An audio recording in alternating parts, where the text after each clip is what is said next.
What's going on, everybody? Welcome back to the Real Bodybuilding Podcast. And this is some coverage of the Tampa Pro this weekend. I'm here with the man, Charles Griffin, who is kind of in the talk of the show coming up. What's going on, man? How are you?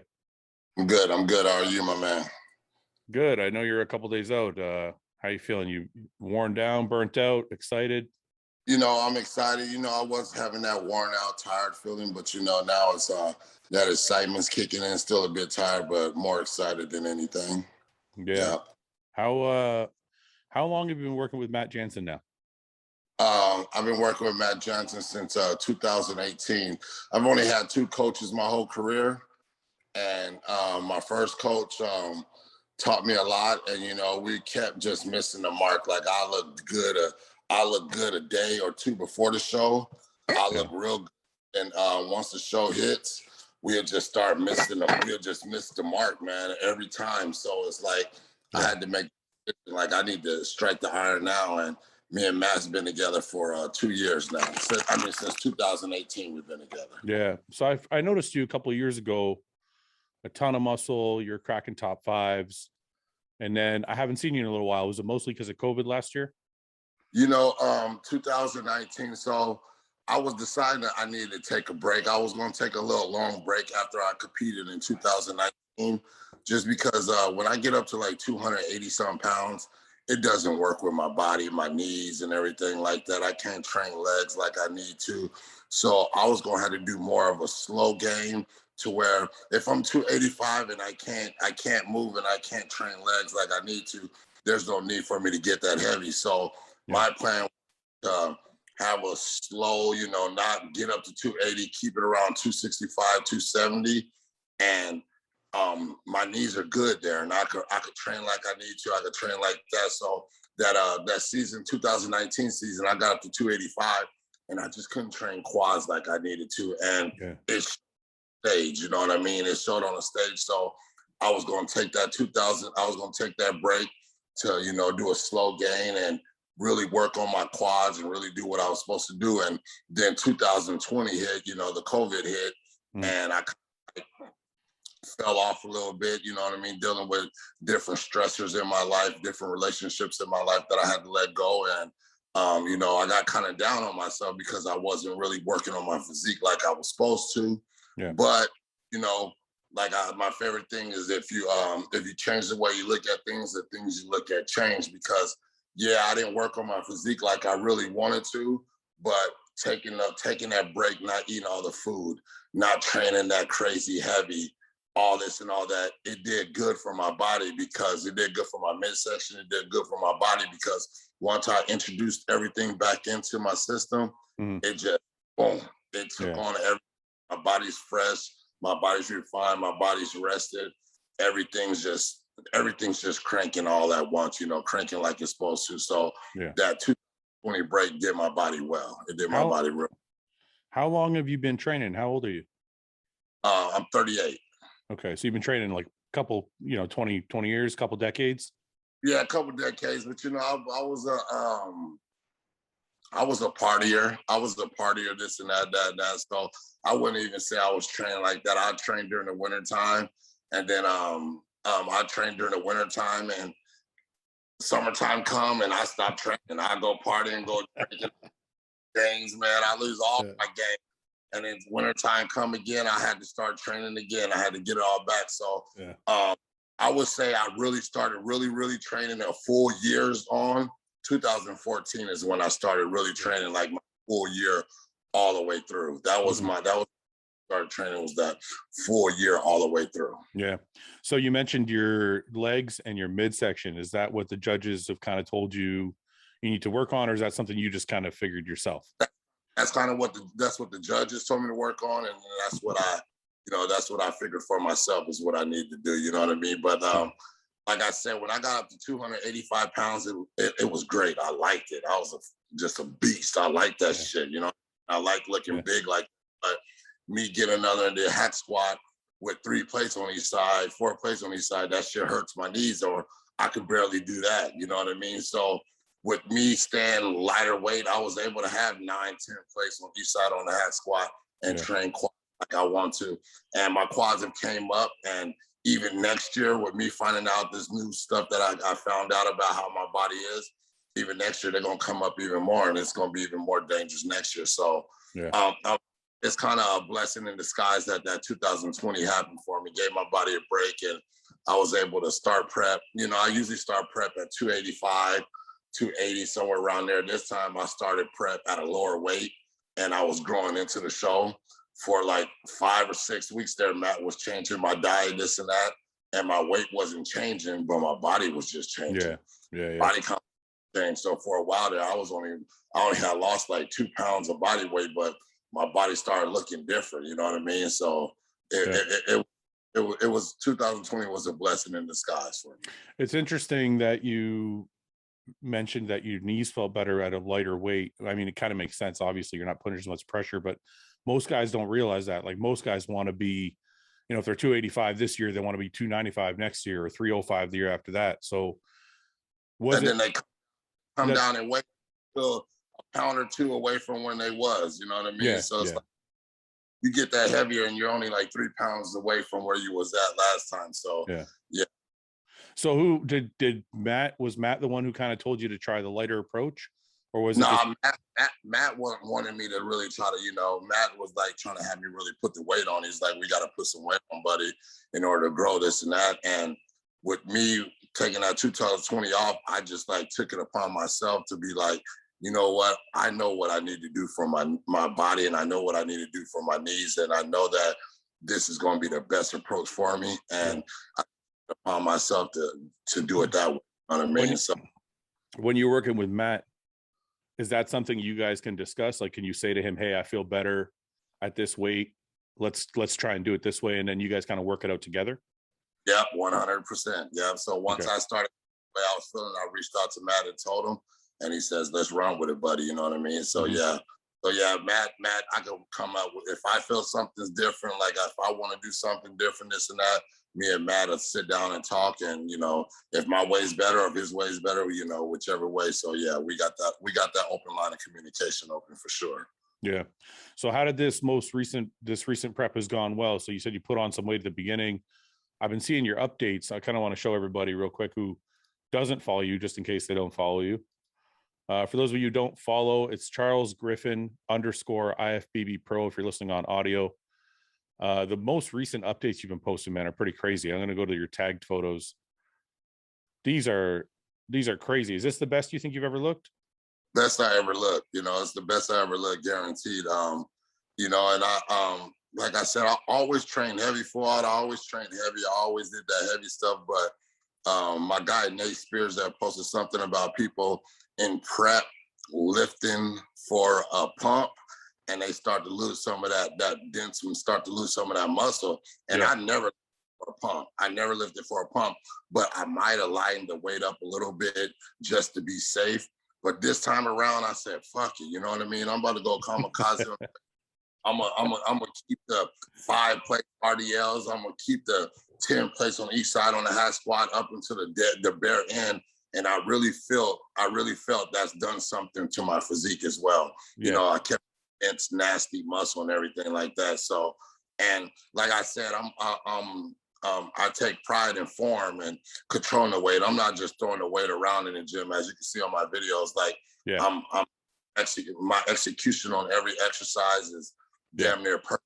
You know what I mean? And the weight's heavy. You know what I mean? So I take pride in not just moving the weight. I want to feel the weight. Even when the weight's heavy, I still want to move the weight like it's supposed to be moved. You know what I mean?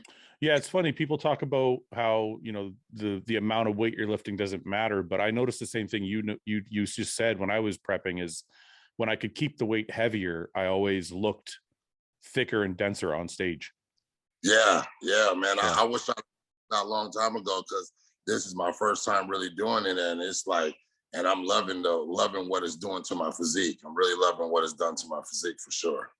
So your knees stayed good all the way through. Did you do any type of therapy or anything like that? Any type of ice baths or anything like that? Or was it just strictly staying lighter kept your knees good? Strictly staying lighter kept my knees good. And like I didn't even need to get these shots in my knees, but I got the shots in my knees. It's not the cortisol. It's not that. It's the PRP. No, not PRP. It's like the hyaluronic acid. Oh yeah. I've heard of that. Yeah. I get those shots. You get those shots, 3 series of shots, 3 weeks in a row. You get those shots, and it lasts for about 6 months. And I usually get them in the off season when my knees are a bit tight and icky. But this time, my knees are feeling good, and I still got them as just amazing. And you know what I mean? It's been lovely. You know what I mean? Just keeping my weight lighter it's been the key for me. So I'm gonna have to just, thread that fine line, once I start getting up in weight and just start going out. I don't think I'm gonna be able to get above anything above 270 pounds. Anything above 270, then I just can't move like I need to move, and there's no need for me to get that heavy. You know what I mean? So yeah, I mean, whatever you did this year worked, because you definitely look better than previous shows, in my opinion. What was your diet like? Were you doing, like, how low did your carbs get? Lowest my carbs have got is like 170, 180 carbs. Okay. What's been a lot different this prep was the refeeds and the cheat meals. I've been getting a lot of those, man. You know what I mean? Yeah. We started out, I was strictly on diet. And then all of a sudden we hit that point where I was getting like 420 grams of carbs every meal. And then I was getting like nothing with those meals I was getting. And then the last one of the days, a cheat meal. And that's been every week I've been doing that. And sometimes Saturday and Sunday, I've been getting both refeeds, but every week I've been getting huge refeeds and a cheat meal. And it's been a lot more than what I've done in previous preps. So it sounds like your body's just in a groove, kind of just burning through everything. Like this past Saturday, he had to give me I think I got 420 grams of rice on 4 meals, 350 grams of rice with fish muffins on 2 meals. And then I got a fat cheat meal, you know what I mean? So it's like, and my body's just burning all through that. And I went up 1.5 pounds, you know what I mean? After eating all that food, went up 1.5 pounds. So it's working at tip condition right now. What, I got to ask, what's your go-to cheat meal? Is the cheat meal made by Matt, or is it your choice? It's my choice. It's my choice. So my first cheat meals were Chick-fil-A. That's all I was doing. Okay. 2 chicken sandwiches, a 6-piece chicken tender, 2 large fries, and 2 cookies. That's one meal. That's one meal. That's one meal. Yeah. And I started going to this place called Red Cow, again, the big 60-40 double bacon cheeseburger with an egg on it, with chicken tenders and a fries, and then I get a big piece of chocolate cake or something like that. It's been either of those 2 things right there. Yeah. Okay. I think I could diet all year round if I got that shit once a week. Oh man. Girlfriend, and she was dieting, and she was like, what the fuck? Like, you getting cheat meals, this and that. She ain't getting no cheats, she ain't getting no refeeds, she's on 0 carbs, and I'm like, don't hate me because I'm getting all I not be around her when I was eating those cheat meals. So your girlfriend competes, obviously. She competes. She did the first year she competed a couple years ago, but that was just like a bucket thing. She was cheating on her diet. I really consider this her first year competing. She won 2 bikini overalls, and then she went over to MP. We're just in Phoenix for NPC USA's, and she got first call outs, placed top 10 in her first national show. So that was huge. And prepping with her, man, usually when you're prepping with your girlfriend or something like that, you guys want to take each other's hair out, you know what I mean? And it's actually pushed me, and it's actually made me a better person this prep, you know what I mean? A lot of people, I'm usually an asshole. About 4 or 5 weeks out, I'm a big asshole at the gym. Like, don't talk to Charles. Everybody's like, what's going on with Charles? He's walking around a little chipperty. You know what I mean? Because I got rid of those stressors in my life, and I got a good relationship going. And to see that mental toughness she had going with her prep, she was a gymnast her whole life. So them gymnasts, they got that. They people with a broken ankle and this and that. So being prepping with her, it helped me push me and help me stay on point. This and that, and that. So it was good to be prepping with her. Yeah. I gotta ask you though, what's the sex life like when you're prepping with your girl and you're both fucking dieting and hungry? I swear the sex life has been great. I don't know what's going on. Man, working. Like I thought we was laying down, and I was like, you know what? He feels like he ready to have sex. But I said, no, you know what, Charles? We're not gonna do it. Take your ass to sleep. So I took my ass to sleep, but the sex life has been great. There's been a couple times where we've been tired and we sit in the bed and we just like, we don't feel like it. The next thing you know, at it. Well, I gotta ask. I always gotta ask because I'm the kind of person who's like, once I'm 4 weeks out, I'm like, fuck it, just leave me alone. Like, I just want to get through the show, you know? Me too. I'm usually like that too, but I've been like a racehorse these last few weeks. I just been wearing shit out. That's great, man. That's it. Well, you know what, man? I think if you're feeling good, then your prep is good and your diet's good, then everything kind of works together.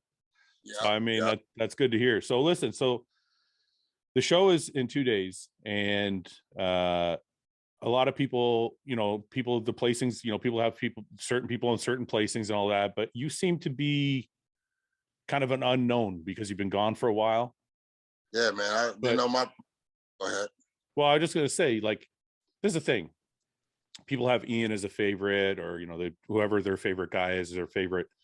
You're carrying a ton of muscle, and I don't know if people know what to expect, because I don't think they realize the amount of muscle you're carrying. And I don't know if anybody knows the improvements you made in your legs. So what are your expectations for the show in a couple of days? I'm about to go win this show. You think so? That's what my expectations. I'm about to win the show. I'm not, that's what I competed for. Like, yeah, Ian's big, Ian's this and Ian's that, but Ian's always been bigger than me. Yeah. And Ian's never beat me before. I competed against Ian 2 or 3 times, and I beat Ian all those times, you know what I mean? So I really feel like what I'm about to bring is I'm going to win it. You know what I mean? That's where I'm going to win it. I haven't competed in a couple of years, and they say a couple of years. I competed in 2019, then I missed 2020 season, and then I'm competing 21. So I only missed 1 season, but shit, man. You don't compete 1 season, they act like they don't know who you are no more, man. They don't love you. At one point in time, my Instagram was dry as hell. I'm like, look at my track record, man. I'm always placing first, second, third. I'm always in the top 5. I'm doing this, I'm doing that. They act like they didn't know me. Now my shit's booming. Now my Instagram is booming. My name is back into people's mouth and stuff, but they act like they didn't know who I was after taking a year off and everything like this. So, but that's how it is, though. I think it's funny in this sport. I think if you don't compete, if you miss a couple shows or you miss a season, people kind of move on. They forget, what you've done. It's almost like, I've said it before, you're only as good as your last show. Exactly. So, but you're back now, and I think a lot of people are excited to see what you can do. I didn't know you've beaten Ian before. Oh yeah, beat it 2 or 3 times. Let me see. So I know I beat him at the Olympia, and then I beat him 2 other times. So yeah, I think me and Ian for sure competed 3 times before, and I beat Ian every time. Ian's never beat me. All right, so Ian took 7th at the Olympia last year. So in your mind, if you beat Ian, that puts you in the top 10 at the O. Exactly. And that's the goal for you this year. So what? Yeah. Let me give you a different hypothetical that I know you probably don't want to go through, but I want to ask anyway. If for some reason you don't win this show, or if you do win the show, do you go on to Texas, or do you wrap it up for the Olympia? Or if you don't win, do you go to Texas?